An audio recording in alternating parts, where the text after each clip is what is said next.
Houston Astros got those magical 11 wins to become a World Series champion, so what do they have in mind for an encore? Judging by the offseason, it looks like they could do a repeat. Far too often, teams that have deep playoff runs or win the World Series get complacent. They rest on their laurels and simply plan for everything to go the same way the following season. But as history tells us, it usually doesn't work out that way. As the American League West got better around them, the Houston Astros also got better. Let's not forget, this is a team that had 3 straight seasons with 106 or more losses from 2011 to 2013. A lot of key prospects made it to the big leagues together and had success all at the same time. They plugged holes with free agents and trade acquisitions while having just their second season with at least 100 wins in franchise history, and they won the World Series. You have to applaud Jeff Luhnow and the front office, as their aggressive development plans and years of quality drafting have paid off handsomely. Houston is coming off of a 101-61 campaign, in which the Astros fell just 1 game short of being the top seed in the American League. That was clearly a blessing in disguise, as the Astros drew the overmatched Boston Red Sox in the American League Division Series instead of the dangerous New York Yankees. The Astros still had to go through the Yankees, but may not have made it past the first round had they outflanked the Cleveland Indians in the standings. Houston finished with a 99-63 record per Pythagorean win-loss and a 99-63 record per base runs. As we head into 2018, the Astros are projected to be the best team in baseball per Fangraphs standings and their depth charts WAR calculations. The Astros are projected to amass 52.2 FWAR. A completely replacement-level team filled with players that have exactly 0.0 FWAR would be projected to finish 48 and 114. That means that the depth chart's projections would have Houston winning around 100 games. Picada is at 99 wins. None of these projections should come as a surprise because the Astros had one of the best offenses we've ever seen last season. Some big names were in and out for the Astros over the winter.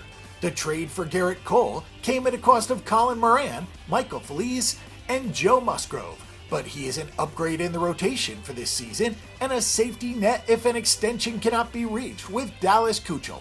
The Astros are always playing a few steps ahead, and that was a sound move for them. It is a tremendous luxury to have young cost-control position players that allow a team to move prospects to fill needs. Joe Smith is a high-floor reliever that immediately slots into leverage situations in the bullpen. Hector Rondon is an extremely savvy gamble as he looks to rebuild his stock. The Astros needed to fill some pen roles with Tyler Clippard and Luke Gregerson out the door, and they did just that. This is a strong offseason for a team that really didn't need a whole lot of help.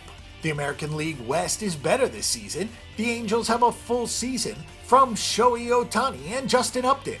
Jerry Dipoto has put together a pretty good lineup in Seattle, and Oakland has been taking a lot of money in the win total market on the over.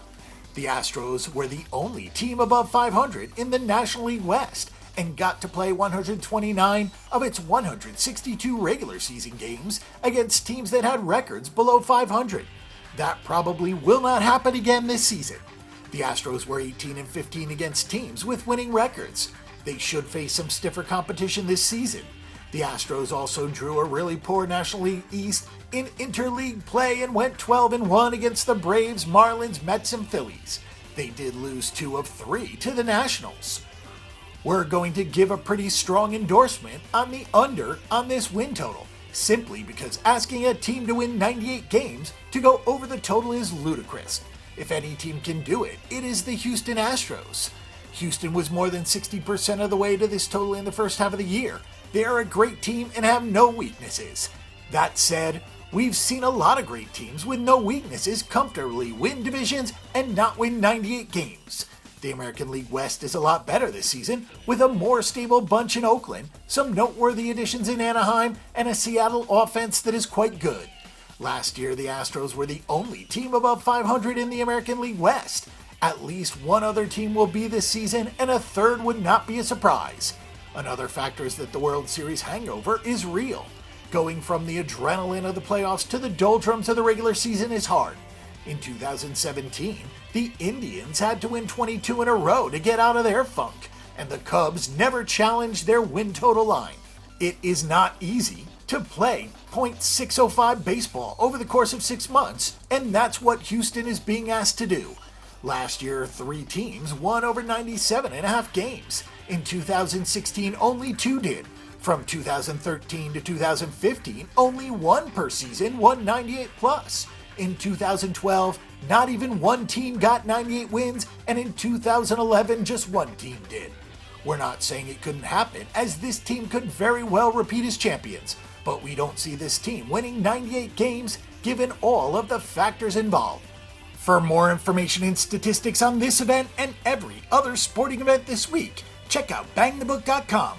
Bang the Book is your best resource for sports betting information before you make your weekly assault on the sports books.